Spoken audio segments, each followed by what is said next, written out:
दोस्तों स्वागत है आपके फ्रेंड। इकोनॉमी की सीरीज हमारी चल रही थी और ये कह सकता हूँ कि ये करीब 4 महीने सीरीज चल रही है जो फंसी पड़ी है।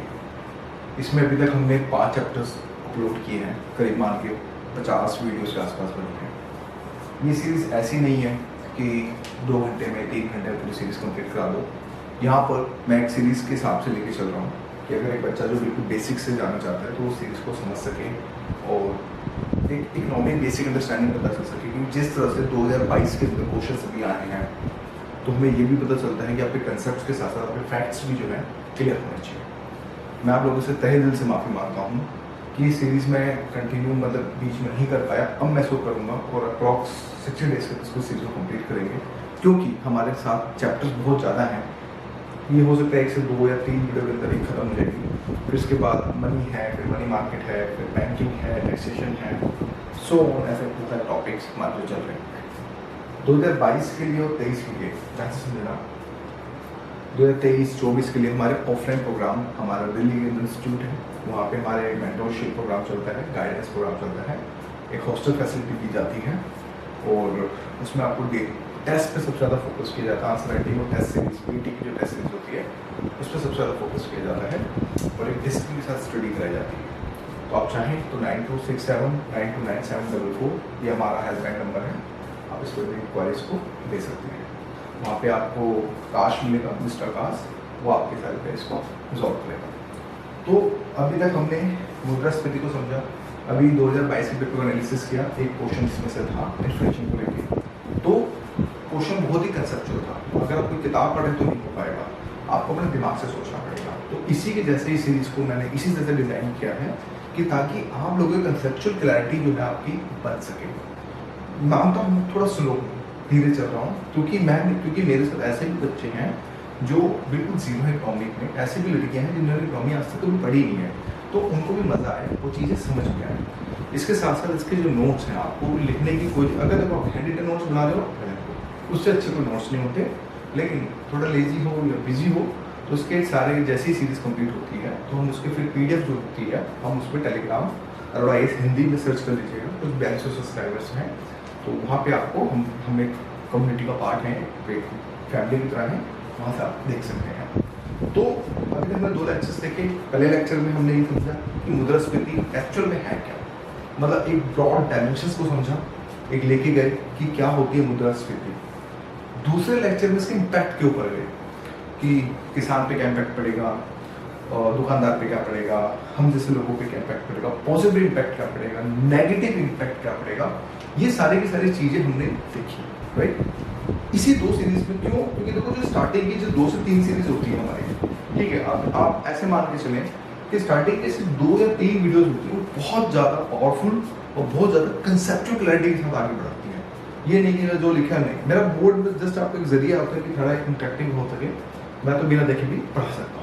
तो उस कंडीशन में 2 वीडियोस में जो कभी भी मेरी कोई भी 2 या 3 वीडियो देखना स्टार्टिंग की कोई भी चैप्टर की, तो मेरा जो फोकस यही होता है कि मैं आपके कंसेप्चुअल क्लैरिटी की तरफ थोड़ा मैं आगे बढ़ सकूँ, ताकि क्योंकि देखो इकोनॉमी रटने की चीज़ नहीं है, ये लक्ष्मीकांत की तरह नहीं है तो बस ठीक है पढ़ते चलेंगे हो जाएगा, हिस्ट्री में पढ़ते चलेंगे हो जाएगा, नहीं, यहाँ को दिमाग में बिठाना है, समझना है, सोचना है। तो उसी चीज़ को लेके इसके बाद जब सीरीज कंप्लीट हो जाएगी पूरी इकोनॉमी की, फिर इसके बाद MCQ की सीरीज लेके आएंगे चैप्टर वाइज, ताकि मैं आपको कुछ अच्छे MCQs करा सकूं, ताकि समझा भी सकूं कि किस तरह से आपको MCQ की पकड़ आपकी जो है मजबूत होनी चाहिए। तो इन फ्यूचर में हमारी टेस्ट सीरीज भी आ रही है, आप उनको भी देख सकते हैं, इसके लिए ज़्यादा विजिट की वेबसाइट पर देख। तो चलिए फिर शुरू करते हैं। देखिए आपके सामने कुछ चीज़ें देख रही होंगी, फनी थिंग्स हैं, ताकि आपको इंटरेस्टिंग लगे। यहाँ आपको लेमन, गोल्ड, पेट्रोल, LPG और क्या रेट मंडाली, ठीक है। कहने का मतलब ये हुआ कि भाई ये तो सब चीज़ों के प्राइस बढ़ रहे हैं। जिस तरह से अभी जो नींबू के प्राइसेस हैं, कुछ अगर हम मोटा मोटा लेके चलें तो आप ये मान के चलो 300 रुपये kg ये भी कुछ रिसेंटली पहले बिक रहे थे। हालांकि अब ट्रेंड खत्म हो गया है, लेकिन कहीं ना कहीं लेमन के प्राइसेस बहुत ज़्यादा इंक्रीज हो गए थे। हालांकि लेमन एसेंशियल गुड्स में तो नहीं आता क्योंकि आलू प्याज तो है नहीं कि पैनिक करेंगे, लेकिन एक एज ए टेस्ट के लिए ऐसे बहुत सारी चीज़ों में बहुत ज़्यादा ये यूज़फुल होता है। इसमें काफ़ी सारे मीमी भी जो है मैं जो अगर बात करूँ मैं देखने को मिले। पेट्रोल प्राइसेस आप देख ही रहे हैं, गवर्नमेंट 20 रुपये बढ़ाती है, 5 रुपये कम करती है, यही फैक्ट, यही एक ट्रेंड चल रहा है। 25 रुपये बढ़ाएगी, 10 रुपये कम कर लेगी, कहीं ना कहीं प्राइसेस जो बढ़ रहे हैं। अभी पाकिस्तान की अगर मैं बात बताऊँ, रिसेंटली अगर मैं आपको चीज़ों को बताने की कोशिश करूँ तो पाकिस्तान में करीब 60 रुपये का तेल, 60 रुपये लीटर, यानी कि जो तेल है आपको बढ़ चुका है। पाकिस्तान में जैसे पेट्रोल के प्राइस $203 पर लीटर है पाकिस्तानी रुपया, उनका $1 करीब 200 रुपये के आसपास फिलहाल एज ए टेम्परेरी अगर देखें थोड़ा चलिए एज ए आपकी नॉलेज के लिए, ठीक। तो इसलिए कहीं ना कहीं हमने ये देखा कि गोल्ड और एलपीजी के प्राइसेस हमारे जो है बढ़ रहे हैं। हमने ये बात भी देखी मीमी में, और आपने एक बहुत फेमस थिंग देखी होगी, ठीक है, petrol diesel prices height again, scale new high, petrol prices like, और ये मैं आसमान की ऊंचाइयों में, इसका ये बहुत फेमस वीडियो था ये, और he is a really nice guy, इसको रोडीज में देखा था मैंने, तो बहुत अच्छा लड़का है, ठीक है। तो देखो ये इसलिए ये लेक्चर्स के बीच में इसलिए ताकि थोड़ा इंटरेस्टिंग लगे, इकोनॉमी को मैं इकोनॉमी की तरफ बढ़ा सकूँ, तो चीज़ों को समझा सकूँ कि देखो जब पेट्रोल और डीजल के जब प्राइस हाइक होंगे, ध्यान से समझना, तो ओवरऑल पूरी इकोनॉमी पे इम्पैक्ट पड़ जाएगा। एक चीज को समझना, क्योंकि देखो डीजल का प्राइस हाइक हुआ, डीजल से मोर देन 40% ट्रांसपोर्ट हमारा डीजल पे डिपेंड है, क्योंकि सारे ट्रक्स डीजल पे चलते हैं, ठीक है, पेट्रोल तो कोई ट्रक्स होता नहीं। तो जब डीजल के प्राइस बढ़ेंगे डेफिनेटली वहीं तो पेट्रोल कम आएगा, जब पेट्रोल कम उनके में आएगा तो और ज़्यादा पेट्रोल भराना पड़ेगा, और ज़्यादा पेट्रोल, और ज़्यादा पैसा वेस्ट करना, मतलब इन पेट्रोल को वालों को देना होगा। तो जब और ज़्यादा पैसा देंगे तो भैया वो भी तो अपनी कॉस्टिंग निकालेंगे ना, तो कॉस्टिंग निकालेंगे तो डेफिनेटली प्राइस होंगे, ट्रांसपोर्टेशन कॉस्ट जो हाई हो जाएगी, जिसके कारण कहीं ना कहीं इसका इनडायरेक्ट इम्पैक्ट पूरी मार्केट पे पड़ता है। तो इसलिए पेट्रोल और डीजल बहुत एसेंशियल चीज़ें हैं, अगर ये मेंटेन रही तो महंगाई मेंटेन रहेगी, और अगर ये जितने बढ़ेगी उतना आपको गड़बड़ होगा। अब यहाँ से क्वेश्चन निकलता है, यहाँ से क्वेश्चन ये निकलता है पीडीओ थोड़ा दिमाग में चल रहा था कि वाकई में अगर पेट्रोल और डीजल प्राइस को ध्यान से समझना, बहुत डेप्थ में क्वेश्चन पूछने जा रहा हूँ, अगर हम स्टेबल करते हैं, गवर्नमेंट एक ऐसी पॉलिसी ला देगी बिल्कुल स्टेबल करते हैं भाई, जहाँ पे आपको जैसे ये P माने पेट्रोल, D माने डीजल, इसको हम बिल्कुल स्टेबल करते हैं, ठीक है। इसके बाद भी क्या महंगाई बढ़ सकती है हमारे देश में, ये क्वेश्चन है। यानी कि अगर हम पेट्रोल डीजल के प्राइस को अगर हम स्टेबल कर दें, मान लो गवर्नमेंट वाला नहीं बढ़ाएगा, सारा देखा जाएगा जो होगा, ठीक है, पुष्पा वाला स्टाइल, ठीक है, बिल्कुल स्टेबल हो गया। गवर्नमेंट बोली 10 साल तक नहीं बढ़ेंगे, चाहे कितना हम घाटा खाएंगे कोई दिक्कत नहीं है, लेकिन हम स्टेबल रखेंगे। तो उस कंडीशन में भी क्या हमारे देश में महंगाई बढ़ सकती है? अभी मैंने थोड़ी देर पहले आपको ये बोला कि पेट्रोल डीजल के प्राइस बढ़ेंगे, उसका इम्पैक्ट पड़ेगा पूरी इकोनॉमी पे, तो है। सोचो दोस्तों, एक बात ध्यान रखना, ठीक है, ये ट्रांसपोर्टेशन को लेकर पेट्रोल और डीजल की बात हो रही है, ठीक है।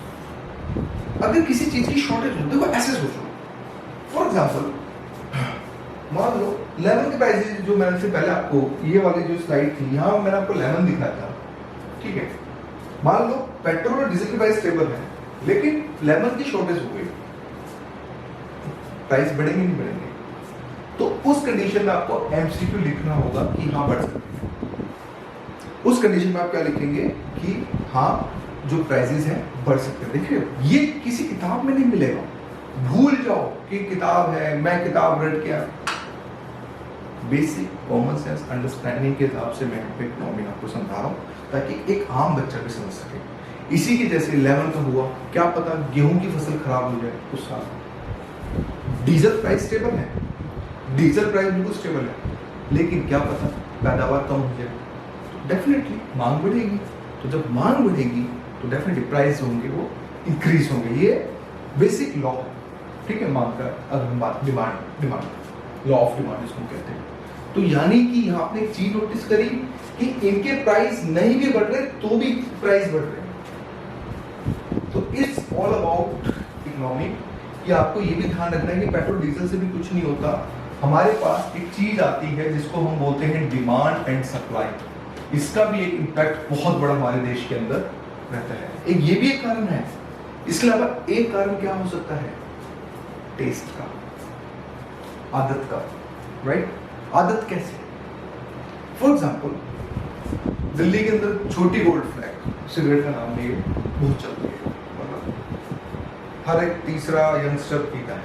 ठीक, मैंने पीता, लेकिन मैं बात करता जो मेरे दोस्त पीते उनसे मैं डिस्कस करता हूँ, मैंने आज तक 20 रुपये हो गए तो वह पे भी आदत थोड़ा छूटेगी। तो ये भी एक रीजन होता है कि अगर डिमांड सप्लाई के साथ साथ अगर आपके टेस्ट में भी कोई चेंज नहीं हो रहा है, चाहे आपके डीजल और प्राइस आपके स्टेबल रहे, डिमांड सप्लाई जब आपकी स्टेबल रहे, लेकिन अगर आपके टेस्ट में भी अगर चीजें हो रही हैं तो भी प्राइस बढ़ सकते हैं। उनको ये लगा गोल्ड फ्लैग वालों को कि नहीं भाई बहुत सेल हो रही, प्राइस बढ़ा दिए पीछे से, माल कोई शॉर्टेज नहीं, कोई कुछ नहीं, उनको लगा नहीं we will earn a lot of profit. तो उस कंडीशन के अंदर ये लोग क्या करेंगे, प्राइस बढ़ा देंगे तो भी धंधा करेंगे। जैसे शराबी, तो इसे समझ सकते हो, शराबी जो है आज के समय क्या होते हैं ये लोग। मैं आपको ऐसे एग्जांपल इसलिए दे रहा हूँ ताकि आपके दिमाग में तुरंत ब्लिंक करे। तो देने को मैं वो आटा इस चावल का भी दे सकता हूँ, उसी का फायदा नहीं है। एग्जांपल ऐसे दूंगा कि आपके तुरंत दिमाग में स्ट्राइक करे, अरे सर शराबी की बात कर रहे हैं। तो वही एक कंडीशन है कि ये सब चीजें ऐसा नहीं है कि सिर्फ पेट्रोल और डीजल पे ही डिपेंड होंगी। बहुत अंदर की गहराई के बाद दोस्तों कहीं भी नहीं मिलेगा, कहीं किताब में नहीं मिलेगा, लेकिन इस चीज को समझना है आपने कि ये चीजें तो है ही फैक्टर, साथ में अल्टरनेट फैक्टर्स भी हमारे लिए जो है डिपेंड करते हैं। समझ आ गया? इससे ज्यादा नहीं खींचेंगे, आई होप आपको समझ आ गया। अभी हमारे देश के अंदर ट्रेंड चल रहा है, इसको आप जानते होंगे, ठीक है, अंधभक्त, ठीक है। इसके लिए बस मोदी मोदी मोदी और बीजेपी, हालांकि सेकुलर पार्टी और पार्टी के बारे में बिल्कुल ध्यान नहीं देते हैं, ठीक है। मैं ये चाहता हूँ कि सभी लोग एक शीशे में ना देखें, अपने दिमाग से चलें। हमारे लिए कांग्रेस भी जिंदाबाद है, बीजेपी जिंदाबाद है, केजरीवाल भी जिंदाबाद है, लेकिन हम किसी के अंधभक्त नहीं बन सकते। हमें अपने तर्क पर चलना है, जो सही करेगा वी विल क्लैप, जो नहीं सही करेगा तो गाली भी बोलेंगे, बस। अभी आज के समय ट्रेंड कैसा है, economy, inflation, unemployment, water crisis, poverty, education और गवर्नमेंट स्ट्रगल, की जो गवर्नमेंट की हेराफेरी होती है।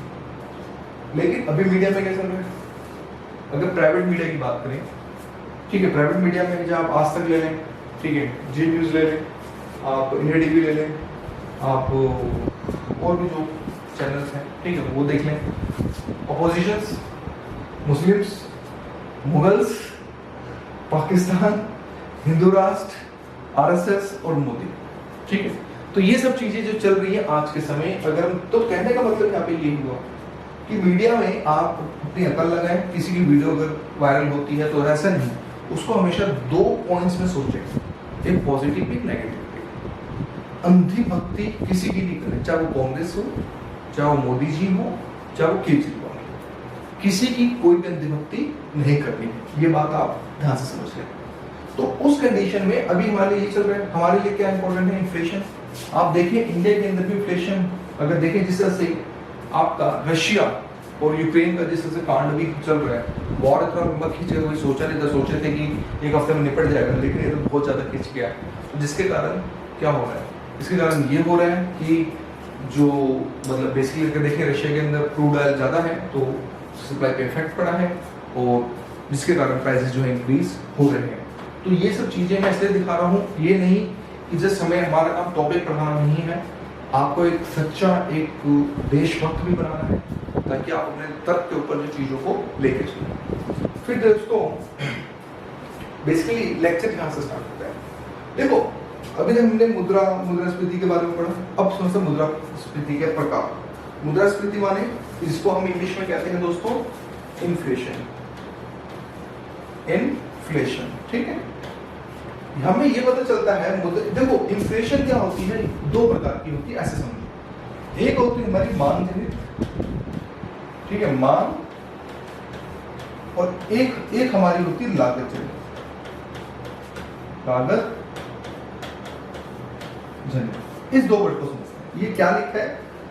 हालांकि जो मुद्रास्फीति के प्रकार में मांग जनित और लागत जनित भी होती है, इसके अलावा भी कुछ और पॉइंट्स होते हैं जिसमें संरचनात्मक होता है, स्ट्रक्चरल प्रॉब्लम्स होती हैं, ठीक है, जो आपकी संरचनात्मक भी होती है, और साथ में कहीं ना कहीं आपकी आरबीआई की पॉलिसीज इसके अंदर आती है। बेसिकली मोटा मोटा देखें तो ये 2 होती हैं, लेकिन अगर हम डिटेल में जाएं, डेप्थ के अंदर जाएं, तो हमें ये पता चलता है कि संस्थात्मक और आरबीआई की पॉलिसी से रिलेटेड भी दोनों कुछ उलट फेर होता है। एक एक करके समझते हैं, आपकी टीवी स्क्रीन पर सब कुछ लिखा हुआ है। हाँ देखो, मांग जनित, वर्ड को तोड़ो, मांग डिमांड, वो कारक जो आपके, अगर हम बात करें जो मांग से रिलेटेड आते हैं, वो कारक जो डिमांड से उत्पन्न होते हैं, जैसे लेमन का प्राइस याद रखो, मांग आई, बहुत ज्यादा मांग करी, लेमन सप्लाई शॉर्टेज पड़ गई, तो उस कंडीशन में मांग अधिक हुई, तो जिसके कारण वह कारक मुद्रास्फीति के जो मांग से करते। तो इसमें एक बेस्ट एग्जांपल आप इसको लेमन कर लो, ठीक है, ये चीजें याद रहेंगी। लागत जनित, जब सप्लाई चेन रुक जाए, ठीक है, जब चीजें जो है सप्लाई चेन रुक जाए, तो उसको हम सप्लाई चेन रुक जाए, या फिर आप बोल सकते हो लेबर कॉस्ट बढ़ जाए, यानी कि ये बेसिकली होता है कंज्यूमर के हिसाब से, कंज्यूमर के हिसाब से, और ये होता है हमारा प्रोड्यूसर के हिसाब से। प्रोड्यूसर माने इसको हम हिंदी में कहते हैं उपभोक्ता, उपभोक्ता, ठीक है, इसको हम कहते हैं उत्पादक, इसको हम क्या कहते हैं, तो उसको उत्पादक, ध्यान से समझिएगा। यानी कि मांग जनित जो कारक होते हैं वो हम एक उपभोक्ता की नजर से देखते हैं। किस नजर से देखते हैं?